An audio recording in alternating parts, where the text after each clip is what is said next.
kiosque d'Europe 1, 6h14. S'il vous plaît, le kiosque d'Europe 1 et toutes ses plumes avec Marion Calais pour les régions, Jean-Philippe Ballas pour la presse internationale, Axel de Tarlet pour l'écho et Varroc pour la télé. Bonjour à tous. Bonjour Thomas. On commence avec vos quotidiens nationaux et ça va faire plaisir. Axel, on attaque par les Échos ce matin. Les Échos qui se demandent, alors que les Français se remettent à consommer grâce à la baisse des prix du pétrole, ce qui freine encore la reprise. Réponse, le redémarrage doit passer par une hausse des investissements. Investissement, l'autre mal français enchaîne l'opinion sur le même thème. Vous êtes d'accord, vous confirmez Axel ? Exactement, je vais en parler à 7h10, figurez-vous. Eh bien ça tombe très bien. Direct Matin s'interroge également, mais il est question cette fois de politique. Le rassemblement, c'est maintenant, se demande le gratuit. Libération semble peu convaincue. Valls persévère mais perd ses mots.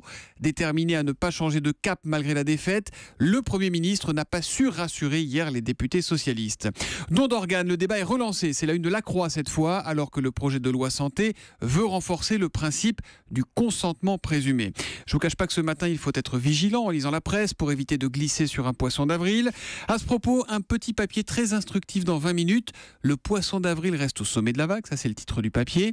Il paraît que ces boutades nous servent d'exutoire. La Palme l'an dernier était revenue au Guardian en Angleterre, qui avait réussi à faire avaler à ses lecteurs que le gouvernement allait changer le sens de conduite en Grande-Bretagne. Ah ouais.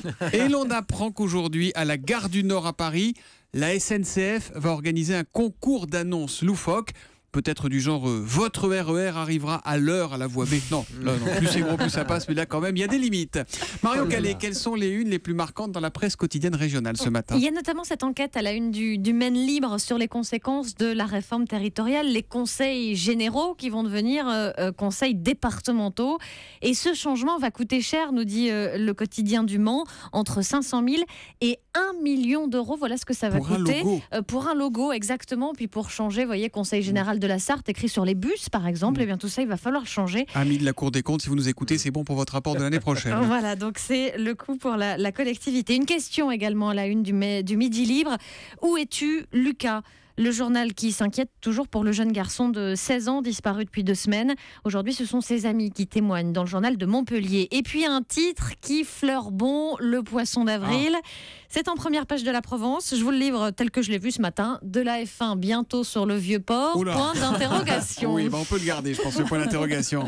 Et bien justement, à propos de poisson d'avril, il y en a un qui sent un peu le rance dans Ouest France. C'est un gag qui n'a pas fait rire grand monde du côté de Fouesnant dans le Finistère. Hier à 10h30, une employée de la mairie de la région parisienne, en vacances à Fouesnant, envoie un message à ses collègues.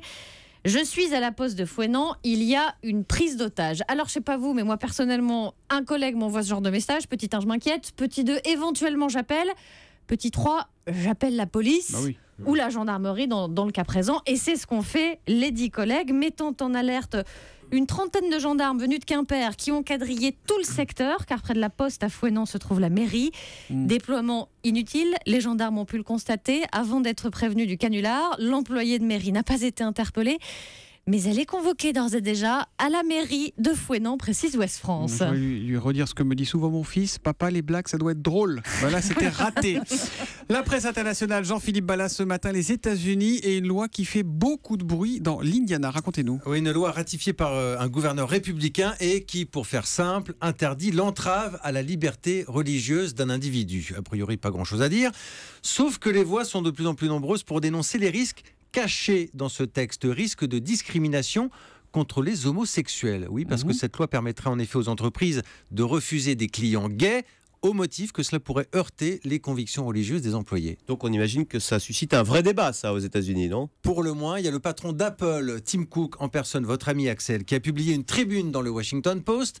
Tim Cook qui a fait son coming out il y a quelques temps, qui met en garde contre des lois dangereuses. Hillary Clinton, elle a tweeté, elle aussi, son indignation.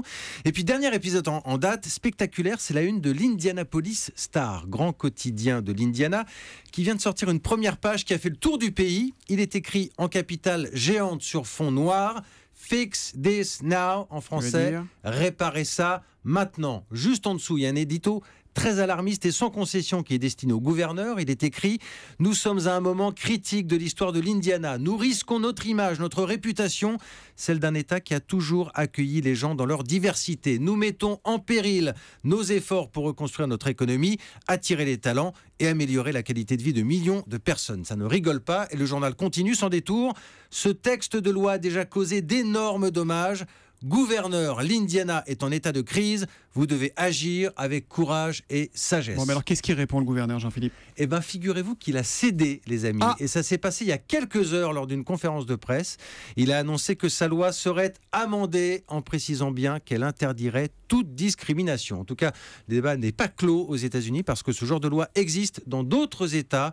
En Amérique, c'est pas tout à fait fini encore. Nous passons à présent à Axel de Tarlé, dont on vient d'apprendre qu'il était l'ami de Tim Cook. C'est l'ami de tous les grands patrons, Axel.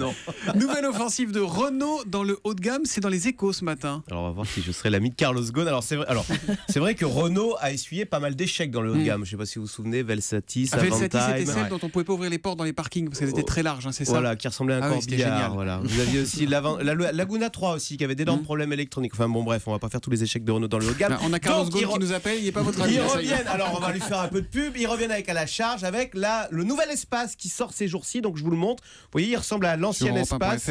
C'est Patrice Thomas qui m'a dit on dirait l'ancien espace, mais qui a pris un coup sur la tête. Vous savez, il est un peu plus trapu parce que maintenant c'est la mode des crossovers. Voilà, bon. Et donc il sort ces jours-ci. Alors j'ai le prix de vente. Je vais vous faire le vendeur de 34 000 à 46 000 euros. Mais pour 46 000 euros, vous avez les sièges chauffants et massants avec 8 réglages. Moi aussi j'ai les sièges chauffants. Avec 8 réglages différents. Vous nous faites un petit 8%, monsieur Tarlé, là. Ensuite, alors à la fin de l'année, il y aura une nouvelle Laguna. Alors vu les problèmes de l'ancienne Laguna, ils changent le nom. Déjà, et la carrosserie. Voilà, bon, alors maintenant il y aura un nouveau nom, une nouvelle carrosserie. Tout sera dévoilé en juillet. Et dans la foulée, vous aurez un nouveau crossover qui va remplacer le Koleos. Vous savez qui est voilà. C'est quoi ça ? Bon, c'est un petit crossover quoi. Le Koleos, c'est l'actuel 4x4. Enfin, il n'avait pas tellement marché. Voilà, l'idée. Enfin, vous savez, les berlines familiales marchent moins. Souvent, c'est la mode des crossovers. Voilà. Mais c'est le secteur des Allemands, ça. Alors voilà, d'ailleurs Renault échoue et les Allemands triomphent dans ce secteur. Mais enfin, c'est pas une raison pour abandonner le haut de gamme. Un, parce que le haut de gamme, c'est de grosses marges. Et puis deux, ça tire l'image du groupe vers le haut, ce qui vous permet de mieux vendre des voitures pas chères. Donc du coup, cette fois-ci, il y a des spécialistes de Mercedes, avec Renault est associé avec Mercedes, qui sont venus voir à Douai comment est fabriqué, le process de fabrication du nouvel espace, vous voyez, par exemple sur le bruit. Et puis alors ils essayent de miser, par exemple, ce nouvel espace n'aura pas de malus CO2 parce qu'il est plus léger, 250 kg grâce notamment à des alliages en aluminium. Et ça peut intéresser les flottes parce qu'il faut savoir que ces voitures très chères sont vendues beaucoup à des entreprises, à 60% à des flottes d'entreprises. Voilà, donc, mais Renault qui est imbattable sur le bas de gamme ne veut pas abandonner le haut de gamme pour être présent sur toute la gamme. Il y a une question marketing là-dessus, c'est est-ce qu'il faut utiliser le même nom, parce que c'est vrai que dans beaucoup de pays les Logan sont vendus sous la marque Renault et Renault a un problème, c'est qu'avec le même nom il vend des voitures bas de gamme et des voitures haut de gamme. Eh oui, c'est ça, donc c'est pas très clair pour le client. Voilà. En tout cas, moi je trouve plutôt joli votre nouvel espace. Oui, franchement, plutôt réussi. Hein. Voilà. Merci Axel de Tarlé. On va regarder la télé ce soir avec Eva Rock, mon partenaire particulier. C'est à 20h55 et c'est sur M6. Ouais, ils ont entre 18 et 45 ans, ils sont célibataires, ils cherchent l'amour, mais ce ne sont pas des candidats d'une énième télé-réalité. C'est les témoins d'un documentaire qui a pour thème, en fait, comment trouver l'amour quand on est handicapé. Alors par exemple, Eline, qui a 20 ans, elle est étudiante en journalisme. Elle est coincée dans un fauteuil roulant depuis sa naissance. Alors trouver un amoureux à Menton où elle vit, ça relève de l'exploit. Alors handicapé ou pas, on l'écoute. C'est une ville facile pour trouver l'amour si on aime les gens de plus de 80 ans et qui ont des hanches en plastique et un déambulateur.